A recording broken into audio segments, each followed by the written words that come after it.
vacation coming up literally in 72, 80 hours or so. Something like that. How you feeling? Anxious. Yeah, why are you anxious? There's just so much I wanted to. You know me, I'm the planner. I like to have like a set itinerary and like be ready to go before we leave. But that's just not the case right now. And there's just a lot to do, and I'm just worried that I'm not gonna have it all figured out by the time we leave. You know, you are a amazing planner, but you're also a professional, what's it called? Procrastinator. And those things I feel like go very counter because you want to go so extra and so beyond, but that's like, yeah, I'll just do it tomorrow. I'll just do it tomorrow. And here's the problem. I think there were so many points where I'm like, I need to do this. Let me go and start to do this. And then I would feel guilty because I had work stuff that I needed to be doing. So like so many times, more times than I could count, I would just prioritize doing work stuff and I never went back to do the vacation stuff. And then here we are. I still have work stuff I need to do. Like it just never ends. And I feel like there was a level of guilt of even if I started thinking about vacation, knowing that I had work stuff to do. So that's something I probably need to work on. But that's why we're here where we are. Yep. And today what we're going to talk about is kind of in alignment with how do you take what you have to do for work? How do you take what you have to do for your business and learn how to delegate it, learn how to automate some things, and learn how to scale your business so that you can go on a month-long vacation and things still get done, right? So you can be out for an entire month, but money is still flowing in, content is still being created, podcasts are still going out, and all that beautiful stuff. So if you have a business, if you've thought about having a business, but you're not exactly sure on how you're going to grow that business, this episode is for you. Queen, are you ready? I'm ready. Are you sure? I think so. All right. Without further ado, let's get into the episode. Over 50% of Black Americans are unmarried, and only 2% of Black families in America have a net worth over $1 million. We are on our journey to not only join that 2%, but grow that 2%. Facts. I'm Devon Truvel, creator of Black Wall Street, the board game, with my beautiful co-host. I'm Sinclair, aka the Health Nerd. You can go to our website at them4show.com, our Instagram at them4show, and our YouTube channel at Melanated Married Millionaires in the Making. And welcome to the M4 Show. Welcome back, beautiful people, to the M4 Show. M4 standing for Melanated Married Millionaires in the Making. I'm your host, Devon Truvel, creator of Black Wall Street, the board game. And of course, I have with me my beautiful, my smiling, my soon-to-be vacationing, eyebrow dancing queen herself. There they go. Please introduce yourself. What is up, everybody? My name is Sinclair, aka the Health Nerd. Yes, ma'am. Yes, I will be on a beach somewhere very soon. On somebody's beach, on somebody's continent. With somebody's son. With somebody's son. Well, not somebody's son. It'll be Delton's son. Hello. Let's be very specific with that one. But Sinclair, Devon, we have hit a interesting, I think, stride in business where we are starting to trust other people with our vision. We are starting to hire folks onto the team. And what I want to do is really talk through those steps that we've taken, the mental gymnastics and struggles that we've been through. Because I know just the other day you were like, they don't teach you this in the MBA programs. They don't teach all this on the YouTube videos. It's just like stuff that you just have to just learn through experience sometimes. So hopefully we're able to just talk through some of those experiences and reach somebody who's at that stage where they're looking to scale their business.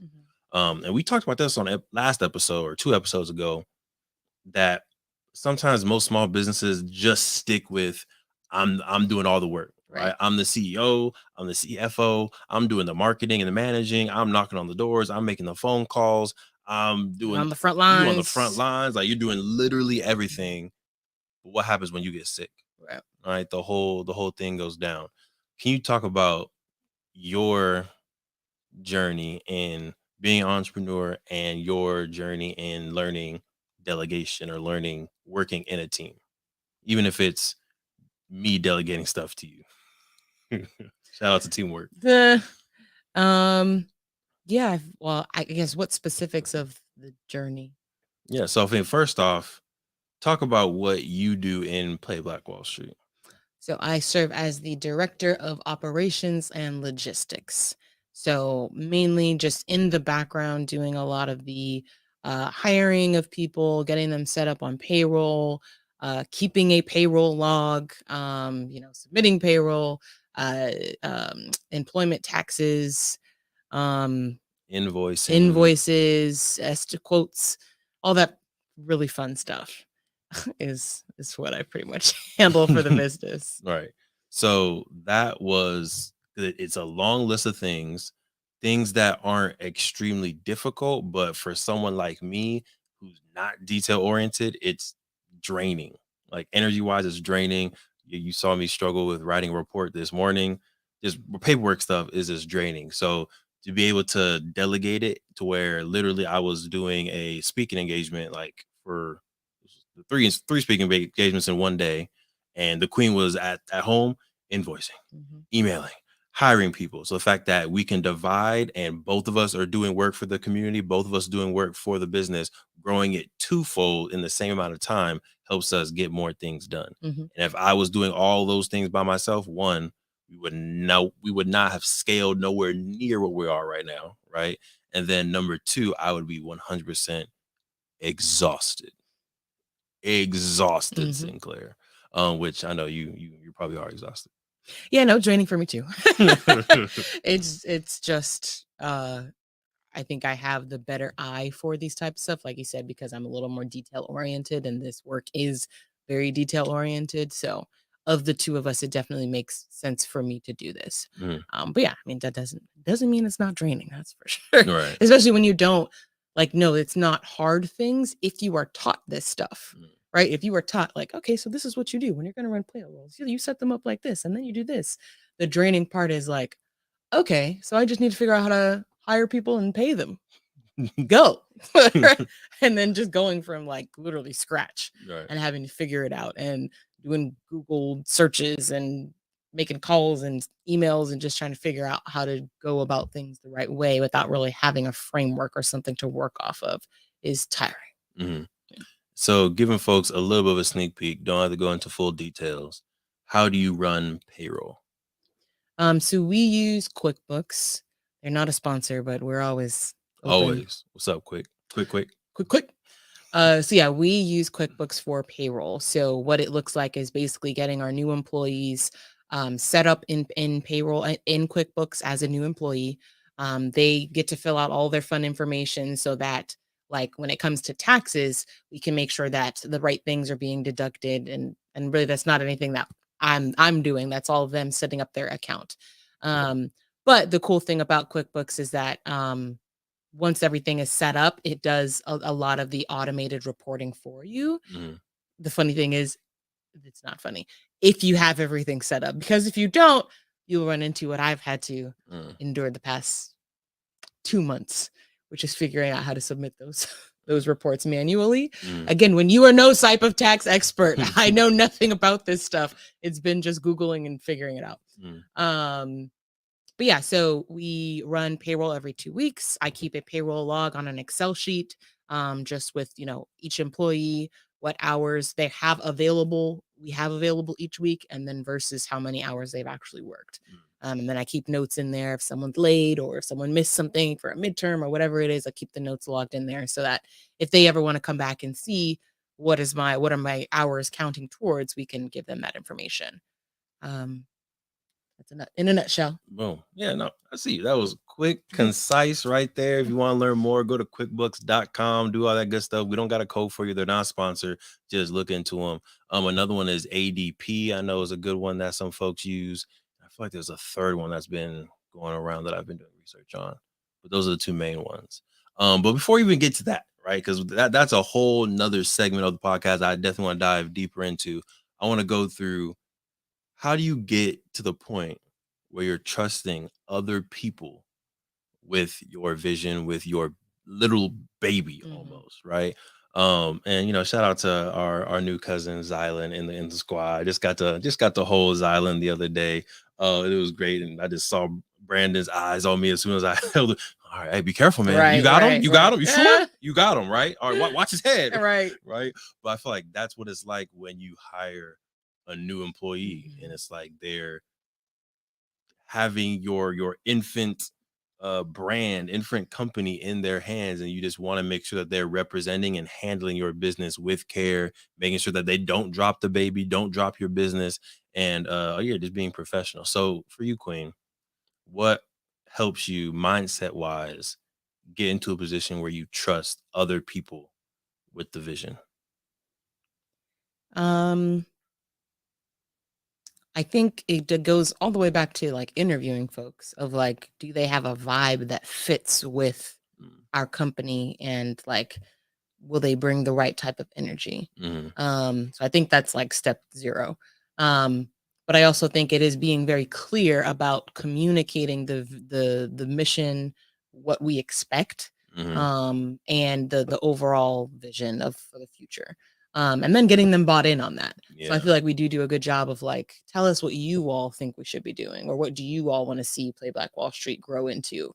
And I think if you do that enough, people start to buy into the vision. People start to buy in and really see themselves as a part of the organization. Yeah. And so I think that makes it a lot easier to be able to say like, okay, now I'm going to delegate this, or I trust you with the vision because you've been bought in now for a while now. Oh yeah, and I was listening to the 1 Hour Manager, which is a good book. I think you should read it too. And it's only like an hour and a half long, on Audible. So I literally listened to the whole book in one day. And one of the things I think they said in there was people buy into what they build up. Right. And I see that 100% our mentors, and shout out to all our lit mentors, leaders innovating to our mentors for Play Black Wall Street. We did have to have did we talk about this on the podcast? The conversation that we had to have with our staff? I don't think so. So, we had a little talk. All right. We have a little talk because when we first hired our mentors, we were in a little bit of a time crunch, right? So we were like, all right, let's get some people in. We still made sure we did some interviews, made sure they were qualified, but I think we didn't get a chance to really take our time in getting them bought into the vision, going over our expectations, going over the dress code, going over like, small detailed stuff that you might assume you don't need to do because it's a professional setting. But I think you have to reset that energy for a new job every time. And we rushed it. We didn't do that. So it was kind of clear that people were on different professional levels and expectations on how they were showing up. So I was seeing it, the Queen was seeing it, and then eventually we had like a meeting discussion. We were like, all right, y'all, these are the expectations. We need you to be dressing this way. We need you to be wearing the lit polo, wearing jeans, being business casual, business professional. We need you to really put your all into this because we love this company. We love what we're doing with Play Black Wall Street. And we see the impact that this can have on kids, generations down the line. And, I just got on my soapbox. All right. And Sinclair said I may have gone like almost a little overboard. Like I was like right there on the edge. But like I said, I'm very, very passionate about this. The Queen's very passionate about this. And we just wanted to make sure that these new team members were, protecting our baby's neck. Right.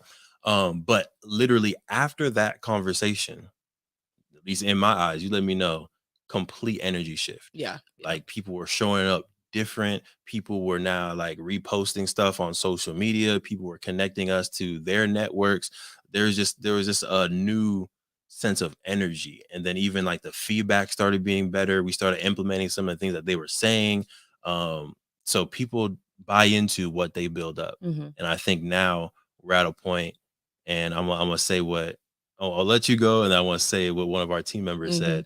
But I think we're at a point where they're 100% bought in, and they are eager for us to even trust them with more responsibilities, with more stuff, which is just, as an entrepreneur, as a business owner, is a beautiful space to be in. Yeah. Yeah. And I feel like we got to that point. And I think at that point, it's almost like we were presenting them with a choice of like, this train is going this direction. You're welcome to stay on. We want you all to stay on. But these are the requirements in order to stay on this train. You're also welcome to leave. Like the door is open. No hard feelings. The door is open. If you decide to that this is not what you signed up for or whatever, like, because we didn't make these expectations clear up front. So if you decide this is too much, no hard feelings. Like you can absolutely, you can head out the door. But that was, I think, important for us to do, because I was honestly a little scared, especially when he was going hard in the paint. Listen, I'm like, we about to lose a couple people here. We're about to have to rehire. Like, gosh, dang. But no, it ended up working out because everybody stayed on, and I think that that decision that they had to make on like, okay, I'm staying on this train. I think also is what made that shift happen of like, okay, well then I've got to do this, this, and this, and I think we've definitely seen a change for the better. And yeah, it's been heartwarming. Oh yeah, to see. 100%. And the business has also grown since that conversation. Some things that were already happening naturally, but other things that maybe wouldn't have happened if we didn't have that conversation. So I think it's also cool that they made the decision to stay on the train, and then they're seeing the continual growth of Play Black Wall Street due to a lot of the work that they're putting into the company as well. So I think, yeah, it's beautiful. But the comment that I wanted to bring up, right? And you know what? I don't know if any of our lit folks watch our podcast. If y'all do, a lot of love. You know what it is. And if any of y'all out there who are listening, watching, have hired staff, and you have any advice on training staff, on onboarding staff, definitely make sure y'all drop that inside the comments. But we're going on a trip, right? And we're gonna talk about the details. Trip in a rocket ship, zooming through the. I don't know. That's all I remember. But we're going on a trip, and our staff know we were going on a trip. The trip was planned before we started this program, and it was supposed to be a kind of a hoorah when the program ended, right? So the first cohort of the program ended February 10th. The trip is planned for March, and it was supposed to be a cool. We ended the program. Let's go on vacation. When we come back, we'll start another cohort. Now, let me, something is coming up when the pitch changes. Let me just tell you something. All right. The program has been so impactful, right? The students have loved it so much. The principals have been talking about it to their peers and colleagues so much that we've just had a huge influx in a number of people that want the program, that want the value at their schools, and they wanted it to start as soon as possible so that it can be done by May, which is testing season for a lot of the schools. So we were almost not going to do it at all. We were like, no, we're off for March. We'll come back in April. We can start in April. But then a lot of schools were like, no, we want to start late February, early March at the latest so that we can be done. So, and then me and the queen were like, okay, do we say no to this, or do we force ourselves to grow in the sense of this program can run without us being even in the country, right? And this is something that we've planned to do maybe like a year down the line, but it's like, all right, this opportunity is right here, right? God's presenting this opportunity to us right now. Can we make this shake? Can we hire some people? Can we train some people? Do we have enough trust in our process and our curriculum and our mentors to be able to give it to them and not be there? So long story short, we were a little bit stressed, right? Still are a little nervous, a little stressed, but we went with like, all right, we're gonna do it. We're gonna hire some people, we're gonna train some people, we're gonna get it done. We have enough staff now, and we were at the first meeting with all of our staff, going through the new format, training some of the new leave people, and they asked us, "How do you feel?" Right, which was already like a good sign. Right? I appreciate y'all even asking that. They're like, "No, really, how do you feel?" And I was like, "Y'all want the professional answer, or do you want the truth?" Right, and they're like, we want both, but definitely the truth. So then I told them the truth. Like, I'm nervous, right? And I feel like I would have been nervous going into it, even if we were here, because it's a expansion. It's a new schools, new principals. I would have been nervous either way. I'm even more nervous the fact that we're not even going to be in arm's reach, a drive away. And yeah, I'm nervous. And then they're like, specifically one person, I'm not going to call you out, but you know who you are. They were just like, you know what, we got you. You know, we've gone through this program 2 times. We've facilitated the sessions, and we got you. Don't even worry about it. You go on vacation. It was just very, very heartwarming moment, and that's exactly what you want to hear as a business owner, as an entrepreneur who needs to take time off for family reasons, for vacation, for whatever. You want to know that your team has your back. Anything you want to add to that, Queen? No, that was just like, really nice moment. I wasn't there. I was on virtual, but I just remember being like, stop it. Man. So it definitely helps. The nerves are still there. The anxiety is still there, but I think it definitely helps to know that, like, okay, there's ownership on that other side. So if we're in a pinch and we need to give somebody a call, I feel like we'll get it done. Yeah. Also helps that we did hire within our circle, to where, like, there's for sure 2 folks that we've known for years that we know have entrepreneurship experience, that we know conduct themselves in business at a high level, and they're now on the team. So it's like, all right, we know they got us. They're not gonna let Play Black Wall Street go to the wayside. Which is just dope to, again, networking. Your squad, your network is your net worth. So it's dope that we're able to making money with the team. That's the new creed, right? You good on that, Queen? Okay. I want to go to steps on hiring, onboarding, and training people. I think you should have kind of a process for this. You should kind of know the different stages of the onboarding process before you start hiring people. That's not what we did, right? We kind of just went into it and learned along the process, as we do with most things. But then we come back. Fire. We trial by fire is how we've been learning, y'all, since 2012. Trial by fire, right? But we come back to y'all, and we're able to hopefully share some of the losses and experiences so that y'all don't have to go through this fire. We're going to take a quick commercial break, and when we come back, we will go through the steps to hire your team and do some onboarding. Look, we're going to get right back into the amazing podcast. But if you didn't know, in 2017, we created Black Wall Street, the board game, because we thought more families needed to know about the history of Tulsa Black Wall Street. More families needed to know about the legacy of Black excellence left behind of Tulsa Black Wall Street, that we can own a Madam C.J. Walker Beauty Salon. We can have a Booker T. Washington High School. We can have an Uncle Steve's Barbecue. We can have a Renaissance man like Simon Berry, who had his own taxi service and bus service that got bought out by the city of Tulsa. We have brilliance in our DNA. We wanted to make sure that your family can play a game that teaches them about this brilliance. So we have Black Wall Street, the board game, right here. We had the first edition available in 2017. That got sold out. We're on the second edition right now, or you can get the beautiful masterpiece version of the game as well. It's up to you. Head to playblackwallstreet.com and get yourself Black Wall Street, the board game, to empower you, your family, and generations to come. Playblackwallstreet.com. Let's get back to the episode. All right, we are back, Queen, and again, it's been a beautiful process of onboarding people and training people.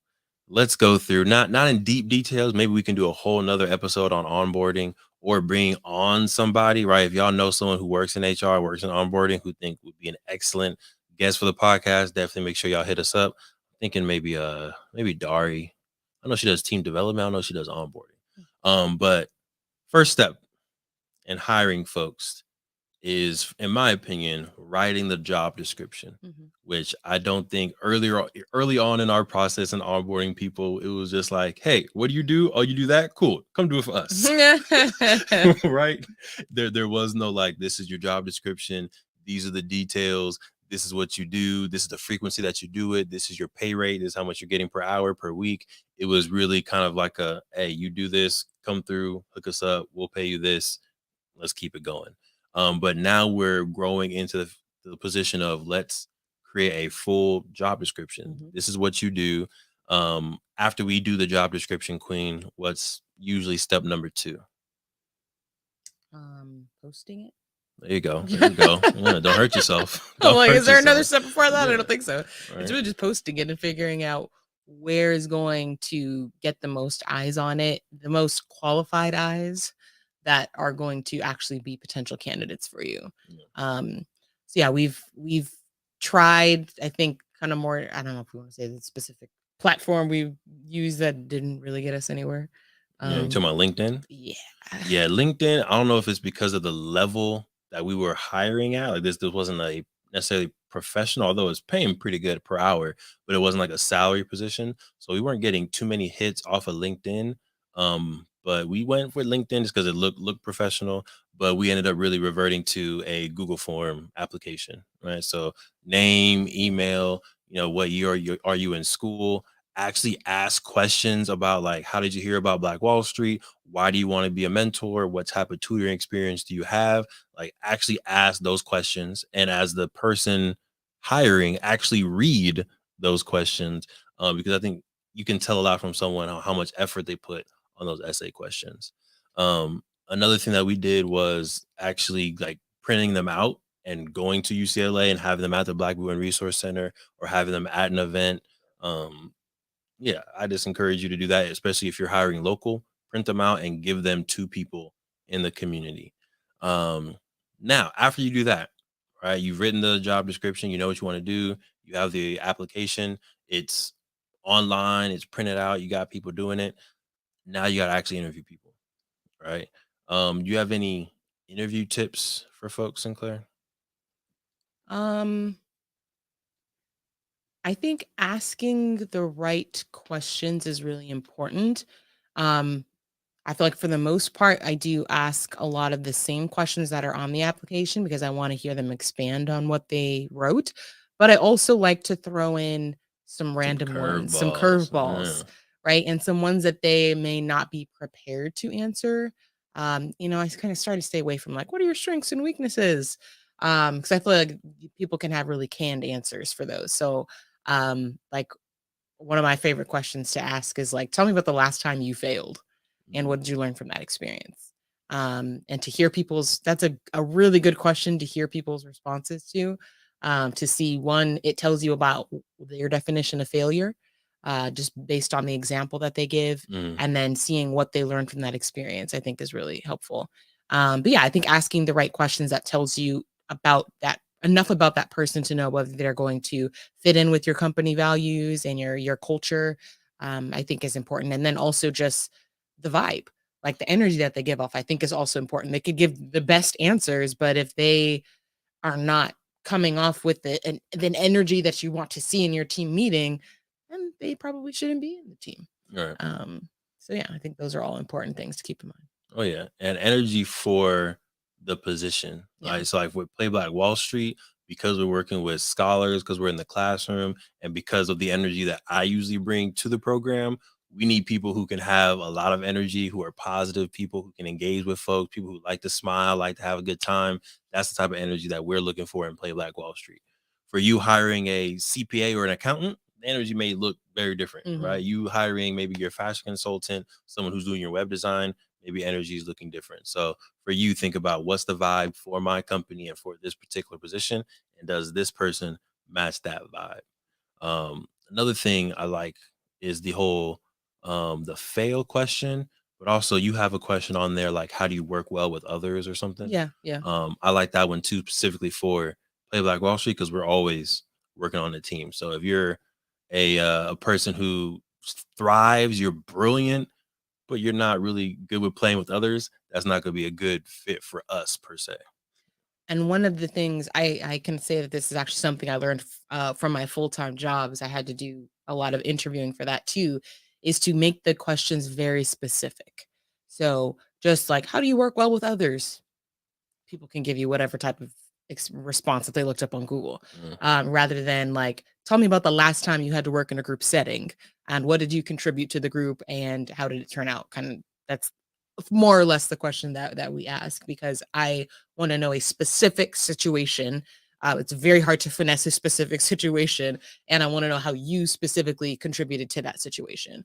I think that is a much better way to ask that question. So ask about very specific scenarios, like tell me about a time XYZ. Tell me about a scenario where you were in this when you were in this scenario and how did you handle it? I think that's a really good way, again, to get people truthful answers. Yes. And really, I think just it allows them to answer in a way that not only tells you what type of example they're bringing up, but also how they handled that situation, because they're likely going to handle it the same way if it comes up in their job with your organization. Right. Yeah. Right. So you interviewed them, right? They were spectacular. You interview hopefully a few other people for that same position. Then what the next stage that we do is send an offer letter. Right. So here's your official offer letter. Sinclair Walker, you're being offered the position Director of Operations and Logistics. These are that's right. Celebrate that, Sinclair. These are the expectations. This is the first day of training. This is the pay rate. If you accept, please sign and bring the letter back or send the letter back. Hopefully they accept. Next stage is the fun stuff, onboarding. That's all you. So onboarding is get them into QuickBooks, right? You send them an email, they enter their own information into QuickBooks. We also send them required training that we have in working with Play Black Wall Street. Maybe like some safe zone training to make sure you're good with working with different identities. We do sexual harassment and mandated reporting. Yeah. Talk to them. Yeah. So just thinking about and these are not requirements that any school has said you need to have this. This is stuff that we proactively said, okay, we are bringing mentors into schools. How do we want them to show up? Like, how can we make sure that they are prepared to do this job? And so it's something that we include in our proposal to schools. Our mentors are trained on this and this and this. And so, yes, mandated reporter, sexual harassment, and safe zone training are the 3 trainings that we require our mentors and facilitators to go through, so that, again, we can make sure that not only are we preparing them with a curriculum, but they're also a well-rounded mentor in dealing with young scholars. Right. So think about, for your business, right? What do your employees need to get trained in? Right. It might be safe zone. It may be they need to do a Canva masterclass. Right. I've sent some of our team members that are on the M4 show, sent them here, sign up for this Canva masterclass, take this course. We'll pay you for these hours, but use these skills for our company. Or, hey, sign up for this branding class so you can look at the different things that YouTubers are doing, different SEOs, different thumbnail techniques, and that way you can bring that to the company. So professional development is something that I like to just have our people do constantly, because at the end of the day, your team is what is going to determine how big your company grows. If your team is hungry, your team is constantly looking for ways to develop themselves, if your team is constantly looking for conferences to go to network other people, looking for e-courses to take so that they can take their skills to the next level, then that business is going to grow too. If your team's like, no, I'm good, I'm not trying to take that. No, I'm good right here. I'm just going to keep using these same techniques from 2020. No. You got to always innovate in these spaces. And that's another thing that I'm like looking at early at our team. Like, all right, who's willing to learn, who's willing to expand? Because we're still a baby company. There's managers that need to get developed and hired. The baby company. There's managers that need to be developed and hired. There's directors that need to get developed and hired. 20 years down the line, there's a CFO that needs to be hired, a CEO that needs to be hired when I retire, when she retires. So we are looking at these people like, okay, who might be able to fill those roles? Anything else, Queen? No? Okay. Good there. Yeah, we're good. We're going to do a deeper dive into that, hopefully with the guests to come on and talk about HR training. We didn't get into we do weekly team meetings. We didn't get into the whole business insurance stuff that you need to getting everybody their swag pack. There's more details in that, but really wanted to have a conversation on the podcast because our primary audience are melanated married millionaires in the making, right? Y'all have a business, or you want to have a business. Maybe it's just you and your queen, just you and your king right now. But at some point, in order to tip the edge, you're going to need a team. You're going to need to trust some other people to join it, whether it's a CPA, a camera person, a podcast engineer. Shout out to Jayed in the background, right? Executive assistant. We've been talking about that for a little bit. I think we're going to get the CPA person first, because you are not rocking with these P&Ls anymore. No. So we need to get an accountant first, and then possibly a executive assistant. But y'all can't do it by yourself, especially if you have kids and you want to still have free time to what's it called, to court your wife, right? You just gotta do a little bit of courting, you know. So you want to make sure you have some free time and some reload of stress, a relief of stress, so that you can do those things, y'all. Okay. If y'all got any questions, comments, feel free to drop that inside of the chat and we'll get to it while we're live here. If you're watching on the replay, you can put the comments inside of the YouTube video and we'll get back to you. All right. Make sure you like and subscribe as well. Trying to get the M4 show to 1,000 subscribers on YouTube. Let's get there. We need your help. Make sure you like, subscribe, and share this video or podcast with one married couple that you want to see win. All right. Now, Queen. Okay. I want to go into Ask Declare. Okay. And I'm going to switch up the Ask Declare a little bit. All right. I'm going to switch it up. I'm going to ask you, what are you most excited about for going on this trip? What are you most excited about for this world tour that you are about to go on? I think I'm most excited for, so the leg I'm most excited for is Zanzibar. So I'm most excited to touch foot on the motherland. Mm-hmm. That's like, yeah, the most exciting thing for me. And yeah, of course I am like a beach fanatic as well. So I've just seen the pictures and heard that there's like some of the most beautiful beaches there. So I'm also just excited to like get in the water and just see the beautiful blue crystal clear water and see some fishies, snorkel, you know, swim with the dolphins or whatever. Yeah, also just like our little resort is right on the beach. So just excited to be in the motherland, being able to see, like, we'll have a nice little Swahili barbecue. You're on a Swahili barbecue? Yeah. What's that? Some type of barbecue. I don't know. They're going to barbecue some meats and seafood and stuff like that. But yeah, I'm excited to just experience all that the motherland has to offer. And this is going to be my first time there. So excited for the spiritual experience, but also the, yeah, just seeing the nice, beautiful beaches. And that's, I think, the most relaxing leg of our trip. So just excited to sit in a little hammock on the beach, sipping some coconut water or rum punch or whatever they're gonna have, and just relax. I like that for you, babe. Thank you. Yeah, I like that for you. You have same question for me, or you have a different question? Yeah, same question. Okay. Don't hurt yourself. Yeah. I'm going to say, I think taking a month off, and I know I'm not taking a full month off, but just the idea of being gone for an entire month is something that we've talked about for a while, and it's just interesting to be in a position to do it. And I think every time we reach a stage of manifesting something that we've talked about is just an exciting stage, because we've talked about so many things that, yeah, it's just, I like that muscle memory of we're getting used to more and more doing the things that we've talked about, the things that we've dreamed about. So yeah, I think just being gone for an entire month, being able to afford to take off an entire month from my 9-to-5 job and just travel the world, being able to be traveling the world, but still generating income and generating an impact back here in the States, is just a nice trifecta of what I'm probably the most excited about.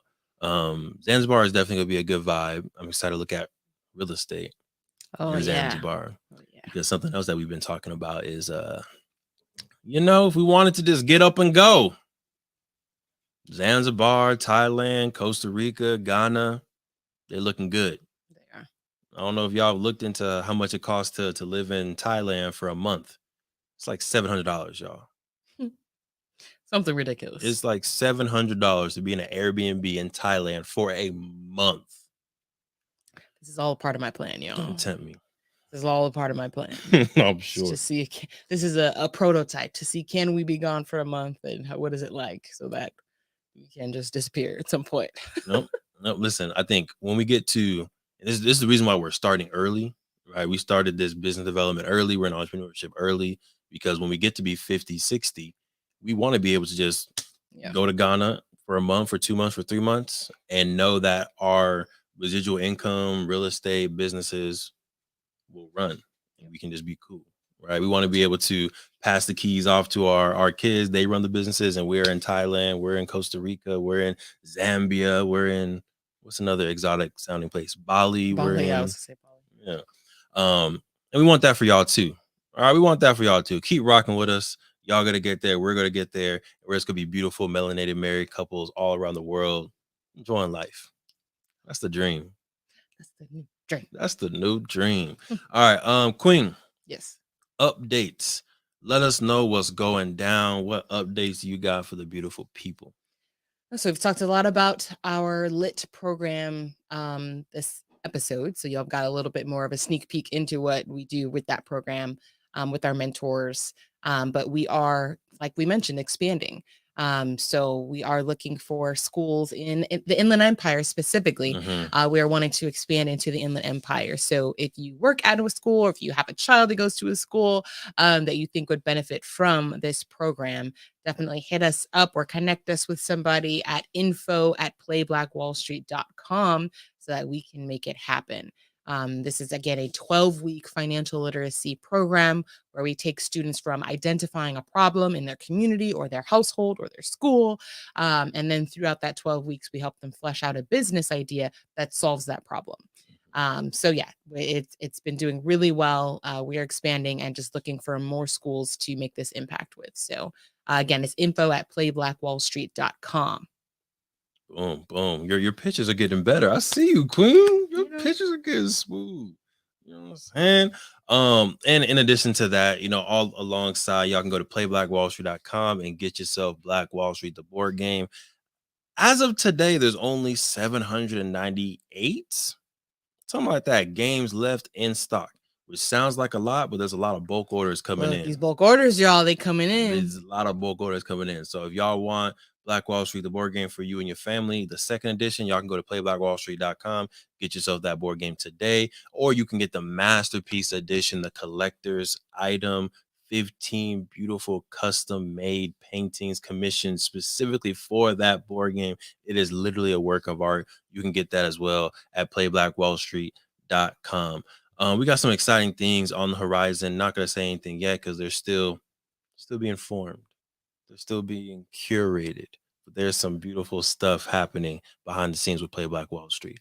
One thing that I can say is we will be going back to Tulsa this summer. All right, we were going back to Tulsa this summer. If you're interested, you can leave a comment wherever you're listening or watching to this, or you can send us a DM at Play Black Wall Street on Instagram, and we'll get back to you. We're going to be going either in June or in August. By the time you listen to this, unless you're watching live, we probably already have the date set. So maybe you can just go to playblackwallstreet.com and check out when the date is going down. Queen. King. Queen. King. Queen. King. You deserve a vacation. Thank you. You want to go on vacation with me? I do. Okay. You deserve one too, although you won't take full advantage of it. I won't take full advantage. Every Friday, I'll still be on our meeting with our lit team, and I will be waking up every morning doing 2 hours of work. But that's still relaxing to me. Do you? I'm not going to stop you from doing those things. We'll wake up and check emails on the beaches of Zanzibar while you're in there asleep and just be like,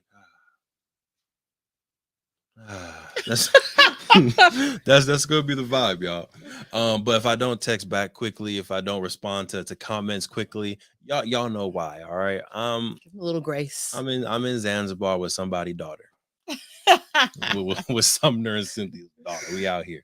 But appreciate y'all for tapping into the M4 show, Melanated Married Millionaires in the making. My name is Truvel, creator of Black Wall Street, the board game. And I'm Sinclair, aka the Health Nerd. Make sure y'all secure the marriage. Make sure y'all secure the love. And of course, make sure y'all secure the bag. Peace. Thank you for supporting the M4 show and our mission to increase the wealth of Black families. If you received any value from this episode, any value at all, any, do us a favor and give us a like and subscribe on YouTube and Apple, Spotify, Anything, all of them. All of them. Wherever you're listening, go ahead and like and subscribe. And after you like and subscribe, make sure you send this episode to at least one family that you really want to see win. We'll catch y'all next time. Peace.